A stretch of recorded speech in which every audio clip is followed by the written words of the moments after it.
साथियों, प्रभु यीशु मसीह के मधुर मीठे नाम में आपको मेरा प्रेम नमस्कार। आज मैं जिस अध्याय पर आपका मनन कराना चाहता हूँ वो पाया जाता है यहोशू की पुस्तक, उसका 10वां अध्याय और पद 1 से लेकर 15 पद तक आपको मनन कराना चाहता हूँ। आप जैसे जानते हैं कि मैं यहोशू की पुस्तक पर अध्याय वाइज मनन करा रहा हूँ, तो ये उसी प्रकार से उसी क्रम को आगे बढ़ाते हुए ये 10वें अध्याय पर हमारा मनन है और जिसका विषय है यहोशू और इस्राएलियों की एमोरियों पर विजय। यदि आप इसका पहला पद पढ़ेंगे, 10 अध्याय का पहला पद, तो यहाँ पर यरूशलेम का राजा अदोनी सेदेक है। और जब इसने इस बात को सुना कि यहोशू और इस्राएलियों ने क्या किया है कि जो ए नगर है, यरीहो नगर है, इन पर जीत हासिल की और जिस प्रकार से ये जीत हासिल करते जा रहे हैं, तो इनको बड़ा ताजुब हो रहा है और कहें तो इनके ये घबरा भी रहे हैं, क्योंकि जो परमेश्वर के लोगों के विषय में जो मैसेज उस समय सारे राजाओं के बीच में जा रहा था कि कैसे परमेश्वर इस्राएलियों को एक के बाद एक विजय देता जा रहा है। तो जो यरूशलेम का राजा है अदोनी सेदेक, ये षड्यंत्र बनाता है। और वो षड्यंत्र क्या बनाता है कि अकेला मैं जय नहीं पा सकता हूँ, तो वो क्या करता है, अपने आसपास के जो राजा हैं उनको भी जोड़ता है और उनको जोड़ के तो ये 5 राजा हो जाते हैं। और ये प्लान बनाता कि हम सब मिलकर एक होकर हम इस्राएलियों पर जय पालेंगे, हम यहोशू पर जय पालेंगे। तो यही बात हम जिस बात को इस वचन से सीख सकते हैं, जब हम प्रभु यीशु मसीह में आते हैं और विश्वास के साथ बढ़ते हैं, तो जो शैतान है वो तरह तरह से षड्यंत्र बनाता है। और इसीलिए प्रभु यीशु मसीह ने भी अपने वचन में इस बात को कहा, जब एक आत्मा बच जाती है और उसमें से दुष्ट आत्मा निकलती है, तो फिर वो और दुष्ट आत्माओं को लाती है कि वो उस पर कब्जा करे। तो ये इसी प्रकार से यरूशलेम का जो राजा है अदोनी सेदेक, ये षड्यंत्र बना रहा है। या यूं कह सकते हैं कि परमेश्वर के लोग जो यहूदा का सह है, उन सह के लिए हराने के लिए अब कुत्तों की फौज तैयार कर रहा है। तो परमेश्वर अपने लोगों के साथ होता है। तो हम देखते हैं कि किस प्रकार से परमेश्वर ने उन्हें इस्राएलियों को विजय दिलाई थी। तो ये षड्यंत्र यरूशलेम का राजा अदोनी सेदेक बनाता है।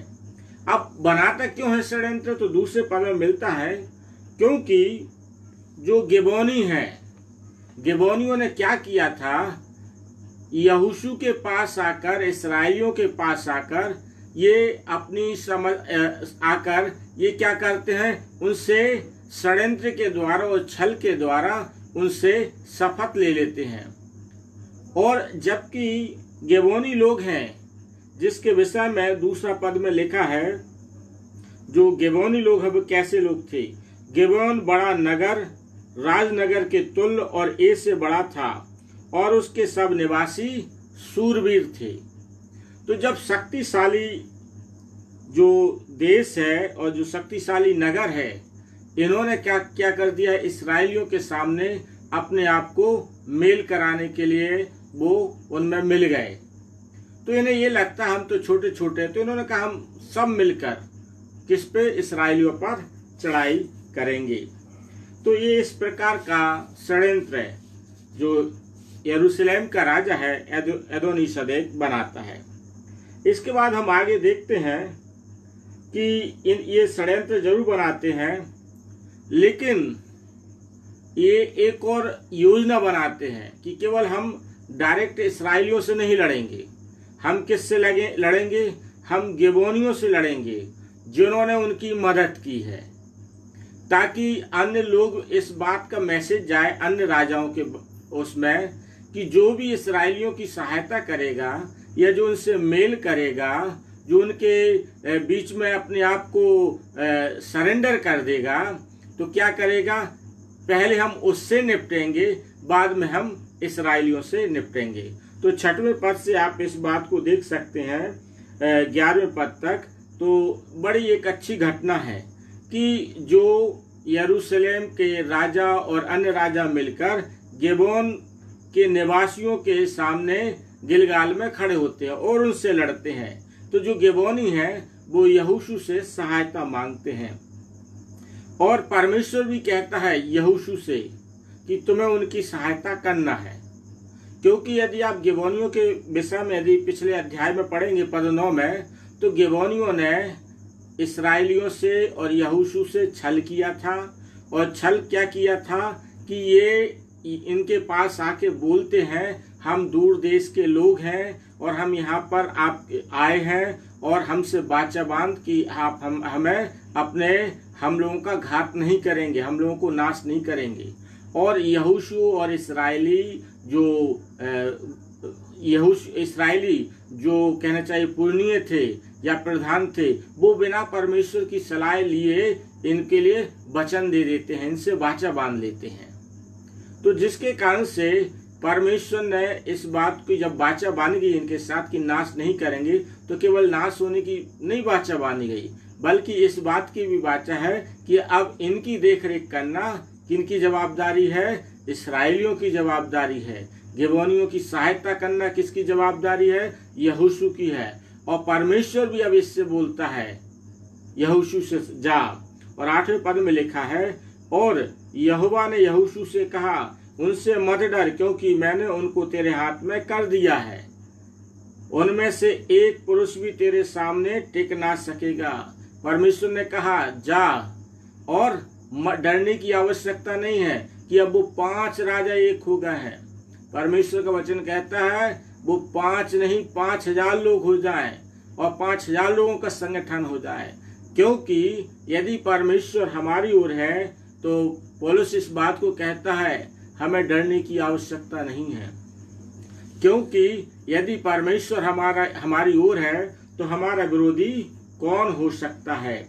और यदि आप देखें तो दूसरे राजा के 6 अध्याय के 16वें पद में एलिशा अपने जो टहलुआ है उससे कहता है मत डर, क्योंकि जो हमारी ओर है वह उनसे अधिक है जो उनकी ओर है।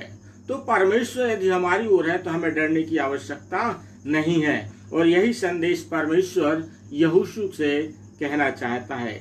और फिर हम आगे देखते हैं कि परमेश्वर किस प्रकार से इसराइलियों की सहायता करता है। और हम देखते हैं कि परमेश्वर ने इसराइलियों के पक्ष में खुलकर लड़ाई लड़ी और लिखा है आकाश से पत्थर गिराए, पत्थर मतलब ओले गिराए, और जो ओले गिराकर परमेश्वर इसराइलियों के पक्ष में लड़ता है और उनके विरोधियों को ओलों से इतना अधिक उन जो पांचों राजाओं के जो सैनिक थे, युद्धवीर थे, वो इतना अधिक मारे गए कि जितना ये तलवार से नहीं मार पाए। तो परमेश्वर इस प्रकार से इनकी सहायता करता है कि आकाश के झरोके खोल देता है और पत्थरों की बारिश होती, ओलों की बारिश होती है और इसराइलियों के विरोधी नाश होते हैं और इनकी संख्या तलवार से नाश होने वालों से ज्यादा गिनी जाती है।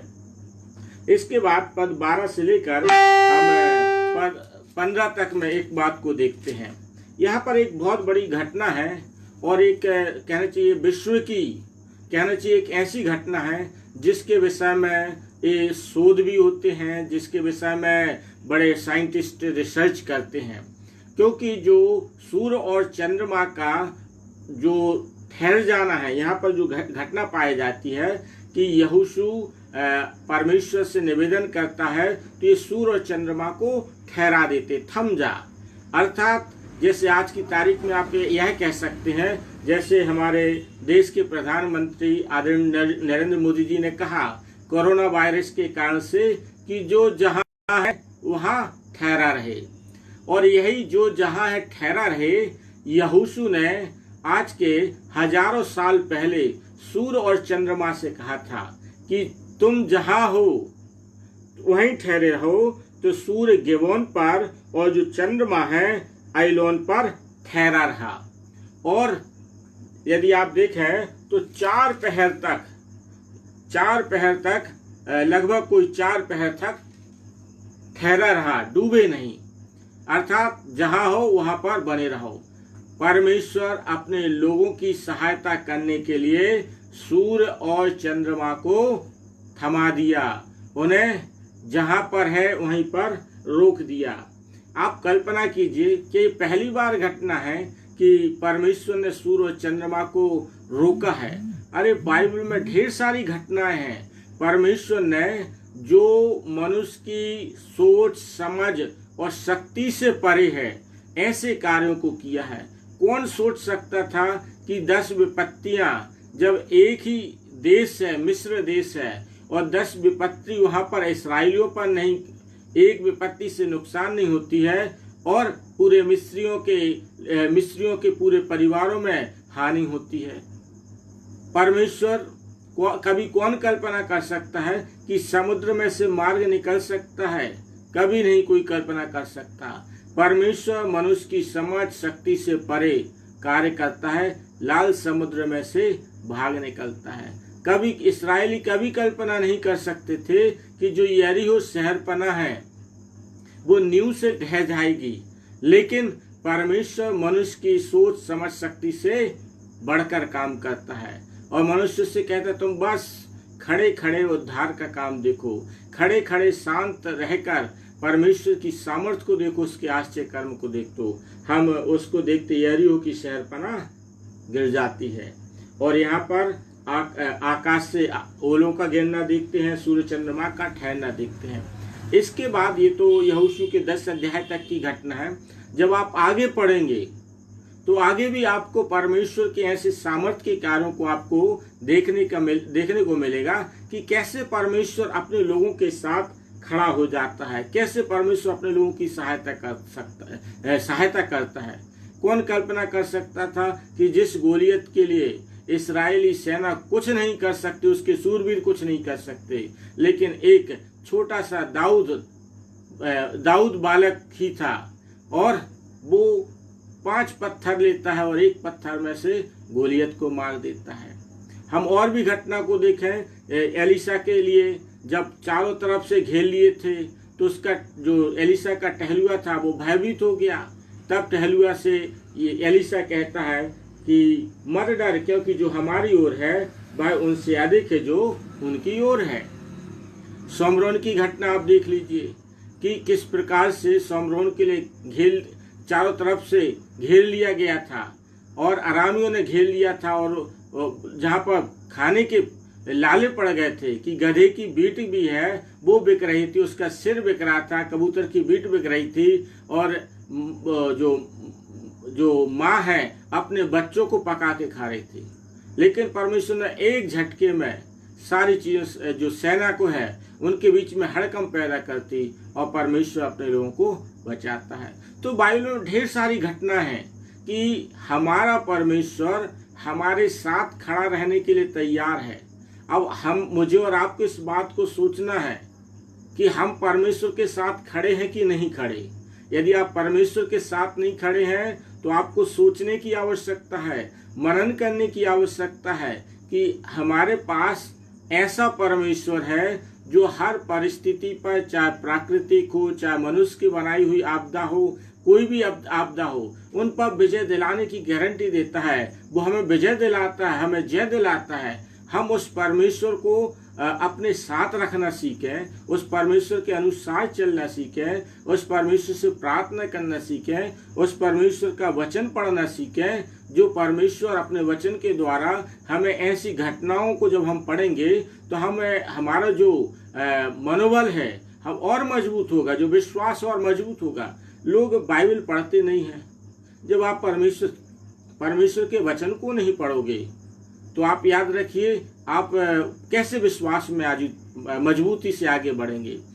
इस बात को कहा जाता है जो अपने पूर्वजों का इतिहास नहीं पढ़ते हैं वो नाश हो जाते हैं। हमारे जो पूर्वज हैं, जो बाइबल में जितने घटनाएं हैं परमेश्वर से जुड़ी हुई हैं, हम इस इतिहास को नहीं पढ़ेंगे तो हम बुद्धू के बुद्धू रहेंगे, हम कमजोर रहेंगे। तो हमें बल कहाँ से मिलेगा, हमें कैसे एहसास होगा कि हम उनकी संतान हैं जो एक पत्थर से गोलियत को गिरा सकता है। हम उसकी संतान हैं जो 300 सैनिकों से सहारा लेके और हजारों की सेनाओं पर जय पाते हैं। हम उनकी संतान हैं जो जिनके साथ परमेश्वर ऐसे खड़ा होता है कि आकाश को भी खोलता है और सब प्रकार से सहायता करता है, सूर्य चंद्रमा को ठहरा देता है। तो आप परमेश्वर के वचन को पढ़ेंगे तो आप विश्वास में मजबूत होने पाएंगे। परमेश्वर अपने वचन के द्वारा हम सबों को मजबूत करे और वचन पढ़ने की आत्मा से भी परिपूर्ण करे, ताकि हम उसकी सामर्थ को अपनी आंखों से देख सकें। परमेश्वर आपको आशीषित करे। प्रार्थना करेंगे। हमारे परम पवित्र सामर्थी परमेश्वर यहोवा, राजाओं के राजा, प्रभुओं के प्रभु, आदि और अंत, अल्फा और ओमेगा, हम अपने उद्धारकर्ता और मुक्तिदाता प्रभु यीशु नासरी के नाम से आपके पास आते हैं।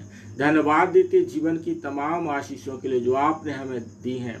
होने दीजिए प्रभु, आप हमारी आंखें खोल दीजिए ताकि हम आपकी सामर्थ को देख सकें, आपके आश्चर्य कर्म को देख सकें कि कैसे मजबूती से आप हमारी सहायता के लिए खड़े रहते हैं। इस बात में हम आपकी सहायता चाहते। सारी बातों में आपको धन्यवाद देते हुए प्रार्थना अपने उद्धारकर्ता और मुक्तिदाता प्रभु यीशु नासरी के नाम से मांगते हैं। आमीन, आमीन, आमीन। परमेश्वर अपने वचन के द्वारा हम सबों को आशीषित करे। धन्यवाद।